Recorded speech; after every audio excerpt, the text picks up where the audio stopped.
जया तंत्र मंत्र केंद्र चैनल को सब्सक्राइब कर घंटी जरूर दबाएं। नमस्कार। जया तंत्र मंत्र केंद्र में मैं आप सबका हार्दिक स्वागत एवं अभिनंदन करता हूं।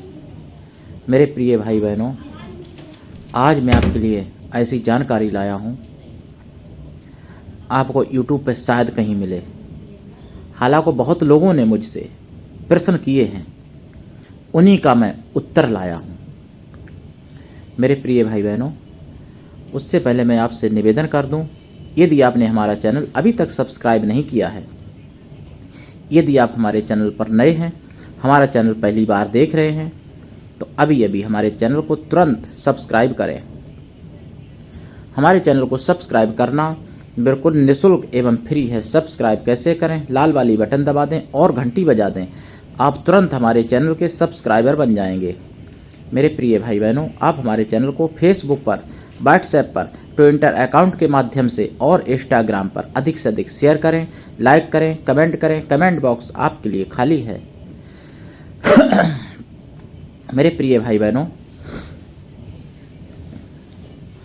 बहुत लोग मुझसे पूछते हैं कि मैं नाग कन्या की साधना कर सकता हूँ, क्या मैं फैमिली के साथ रह सकता हूँ। कुछ तो लोग यहाँ तक पूछते हैं कि मैं फैमिली के साथ सो सकता हूँ कि नहीं, नाग कन्या को अगर प्रेम का रूप में करता हूँ या पत्नी रूप में करता हूँ। यही प्रश्न कुछ लोग अप्सराओं को लेकर करते हैं, कुछ लोग यक्षिणियों को लेकर करते हैं, और तरह तरह की यूट्यूब पर अफवाहें भी फैलाई जा रही हैं कि अगर माता के रूप मानोगे यक्षिणी को या अप्सरा को तो माता मर जाएगी, बहन के रूप में मानोगे तो बहन मर जाएगी, प्रेमिका या पत्नी के रूप में मानोगे तो प्रेमिका या पत्नी मर जाएगी, ऐसा लोग कहते हैं। मेरे प्रिय भाई बहनों, सच्चाई तो ये है कि जो लोग ये बात कहते हैं उनको खुद ही मालूम नहीं है क्या अप्सरा, यक्षिणी और नाग कन्या आज की लेडीज है क्या। हमारे पहले हिंदू धर्म में और पूरे विश्व में हिंदू धर्म था, हमारे पूरे विश्व में, पूरे सनातन धर्म में अधिकांश ऐसे राजा महाराजा हुए, अधिकांश ऐसे ऋषि मुनि हुए जिनके कई विवाह हुए और उनकी पत्नियां एक साथ रहीं, कई पत्नियां। जैसे कश्यप ऋषि के 27 पत्नियां थीं, आपको मालूम होगा। और भी कई एक लोगों का वर्णन है, यानी मैं तो एक उदाहरण दे रहा हूँ कश्यप ऋषि का। चंद्रमा के भी 27 पत्नियां हैं, वो तो खैर देव हैं, लेकिन ऋषि मुनियों की मैं बात कर रहा हूँ। और राम के भी 3 माताएं थीं, भगवान राम के। वैसे तो कहीं कहीं शास्त्रों में ये भी वर्णन है कि राजा दशरथ के 750 रानियां थीं, जिसमें 3 रानियों के पुत्र थे, ये 4 राम लक्ष्मण भरत शत्रुघ्न, और एक रानी के एक पुत्री भी थी और रानियों के संतान नहीं थी, ऐसा भी वर्णन मिलता है कहीं कहीं। और वसुदेव के यानी भगवान कृष्ण के 8 माताओं का भी वर्णन मिलता है पुराणों में, मतलब देव की अकेली नहीं थी, 8 माताओं का वर्णन मिलता है। और कहीं की 9 माताओं का वर्णन मिलता है भगवान कृष्ण की, मतलब देव की 8 और बहनें थीं, जिसको मुगलिया शासन में सौत का नाम दे दिया गया, जबकि सैपत्नी कहा जाता था हिंदू धर्म में, सनातन धर्म में सैपत्नी को सौत का नाम दे दिया। तो मेरे प्रिय भाई बहनों, मुगलिया शासन के बाद फिर अंग्रेजी जब राज आया तो मुस्लिम और ईसाई लोगों ने हिंदू धर्म को और हिंदू धर्म की संख्या को कम करने के लिए ये परंपरा, ये इस तरीके से लोगों को सिखाया, पढ़ाया कि दूसरी पत्नी नहीं करनी चाहिए, और लेडियों को भी ऐसी मन में जहर की गांठ बांध दी कि मतलब एक स्त्री दूसरी स्त्री को बर्दाश्त भी ना कर सके। तो वही चीज़ आज के लोग जिनको ज्ञान नहीं है वो यक्षिणी और अप्सरा और किन्नरी या नाग कन्या के ऊपर लागू करते हैं। मेरे प्रिय भाई बहनों, पहले तो मानव समाज में भी ऐसा नहीं था कि एक पत्नी अपनी सहपत्नी को बर्दाश्त ना करे और ये तो यक्षणी हैं, देव शक्तियाँ हैं, और अप्सराएं भी देव शक्तियाँ हैं, देवी योनि से मिलान करती हैं, देवी योनि से मिलती जुलती हैं अप्सराएं, यक्षणियाँ और नाग कन्याएं। तो ये क्या आज की स्त्रियों से श्रेष्ठ नहीं होंगी क्या? जबकि मानव स्त्रियां भी ऐसी थीं कि एक पति के साथ 10 या 5 या 15 या 100 भी और 1000 भी रह लेती थीं, मानव स्त्रियां भी, और उनमें कभी भी विवाद नहीं होता था। ऐसा वर्णन है राम की तीनों माताओं में कभी विवाद नहीं हुआ। केवल राम वनवास के समय कैकेयी ने राम को वनवास भी दे दिया, तब भी उनमें विवाद नहीं हुआ। तो मेरे प्रिय भाई बहनों, ये सब अफवाहों में ना पड़े अगर आप वास्तव में साधना क्षेत्र में आना चाहते हैं तो।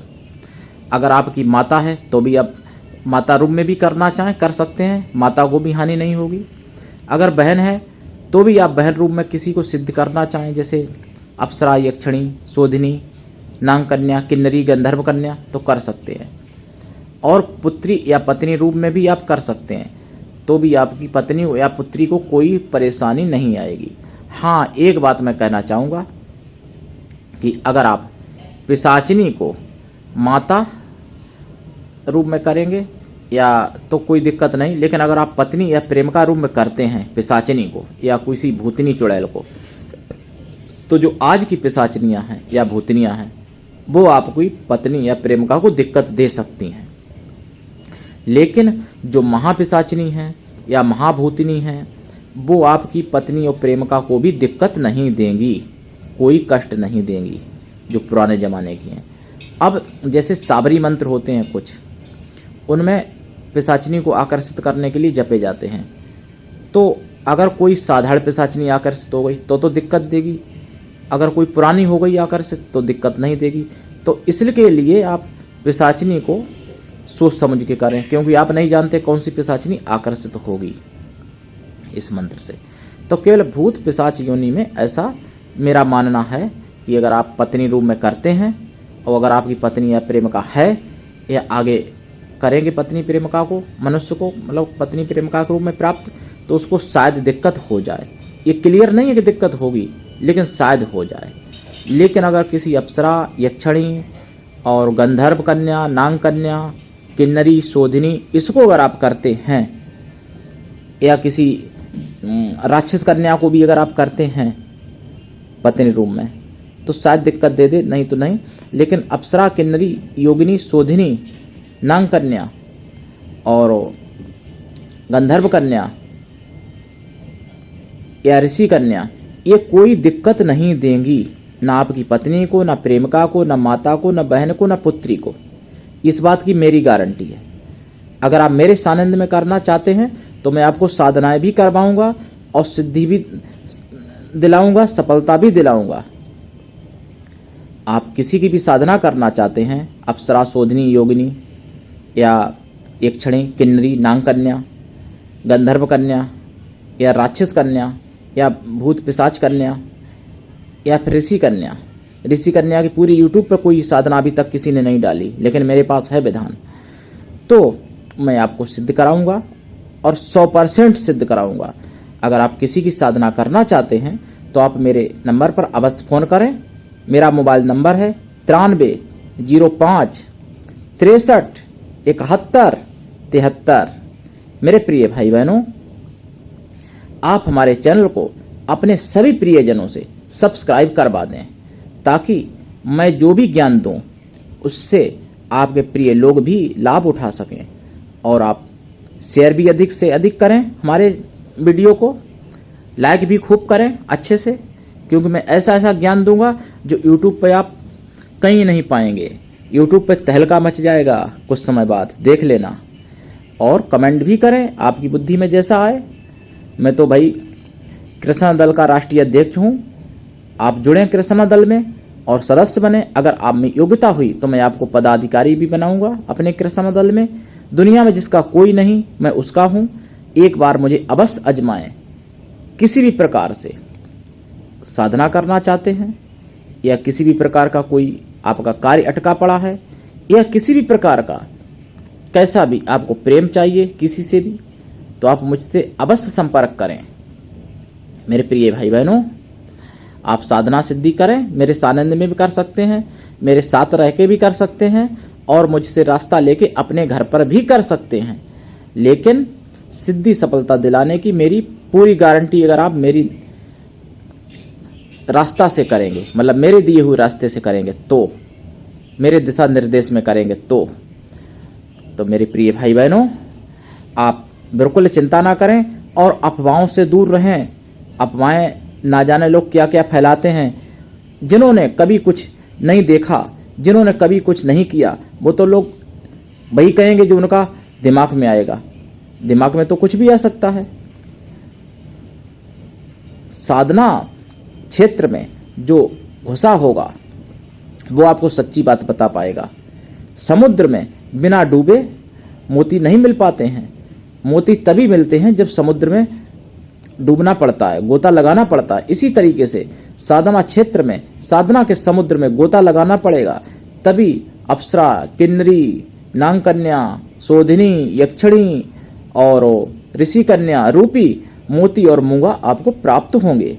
मेरे प्रिय भाई बहनों, आज के लिए इतना ही। धन्यवाद। जय श्री राम।